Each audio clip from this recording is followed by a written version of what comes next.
Hello everyone, कैसे हैं आप सब? होपफुली फाइन होंगे। मैं होप करता हूँ लास्ट वीक आपका logical as well as profitable गया होगा। आपने कुछ अच्छी स्विंग ट्रेड्स करी होंगी। तो एक और वीडियो लेकर आपके सामने प्रेजेंट है। इस वीडियो में क्या डिस्कस करेंगे? हमेशा की तरह कुछ अच्छे स्विंग के सेटअप्स नज़र आ रहे हैं, उन्हें डिस्कस करेंगे।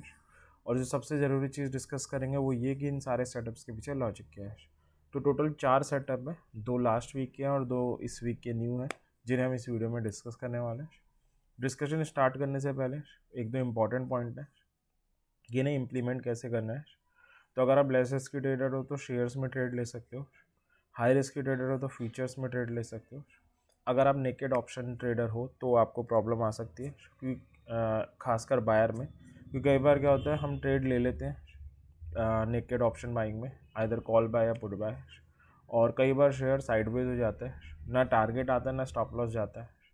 तो टेक्निकली हमारी ट्रेड तो गलत हुई नहीं है, क्योंकि अभी ना स्टॉप लॉस हिट हुआ है ना टारगेट आया।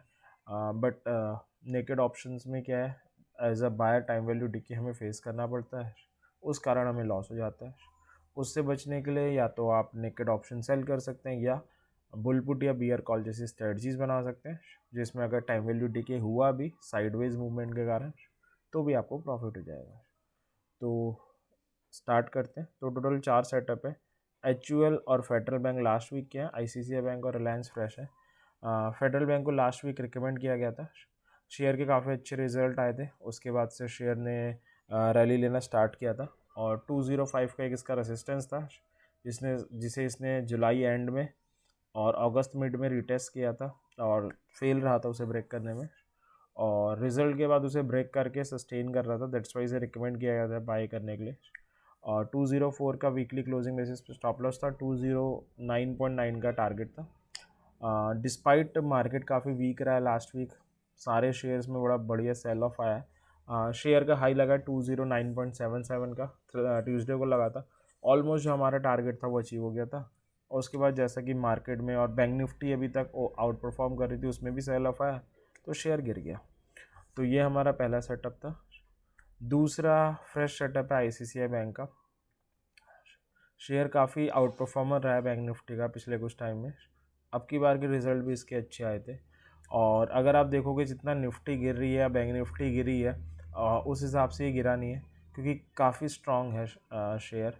और जैसे ही मार्केट बाउंस बैक करेगा, कोई बड़ी हैरानी नहीं होगी अगर ये अपना ऑल टाइम हाई लगा दे। तो स्ट्रॉन्ग है चार्ट में, 1250 का एक इम्पॉर्टेंट लेवल है, उसे सेव कर रहा है। फ्राइडे को जो सेल ऑफ आया उसमें भी बचा के गया है, थर्सडे को भी, एंड सो ऑन। तो कहने का मतलब कि आउट परफॉर्मर है बैंक निफ्टी का, बस वेट कर रहा है मार्केट में रिकवरी आने की। रिकवरी आएगा तो ये शेयर श्योरली चलना चाहिए, इसमें कोई डाउट नहीं है।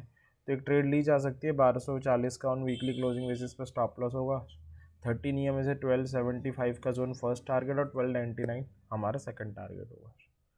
थर्ड सेटअप है HUL का, लास्ट वीक रिकमेंड किया गया था।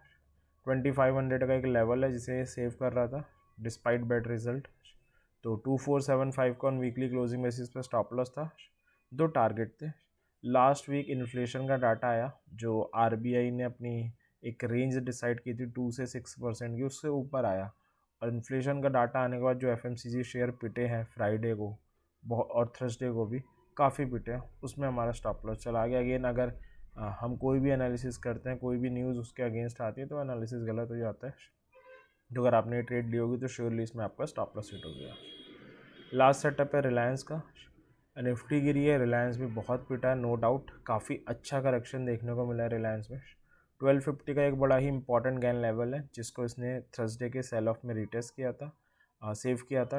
और फ्राइडे मार्केट प्रेशर में तो था, बट रिलायंस अगर आप देखोगे तो पूरे दिन ही स्ट्रॉन्ग बना रहा, और काइंड ऑफ एक रिवर्सल कैंडल बना के गया, kind of piercing pattern.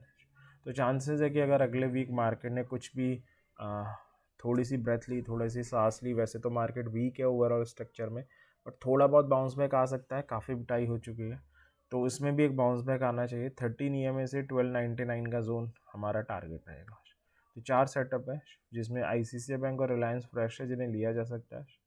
HUL में SL हिट है, और फेडरल में हमारा एक टारगेट था, वो आ गया। तो ये था अगले वीक के रिगार्डिंग डिस्कशन। मैं होप करता हूँ ये डिस्कशन आपकी कुछ जेन्युइन ट्रेड लेने में हेल्प करेगा। इसी विश के साथ एंड करते हैं, और हमेशा की एक सेशन रहेगा, ट्रेडिंग कर रहे हैं वो भी अपनी हार्ड एंड मनी से, तो कोई भी ट्रेड लेने से पहले अपनी एनालिसिस ज़रूर करें, किसी टेलीग्राम चैनल टिप्स या शॉर्टकट के भरोसे ना रहें। तो एंड करते हैं, थैंक यू वेरी मच।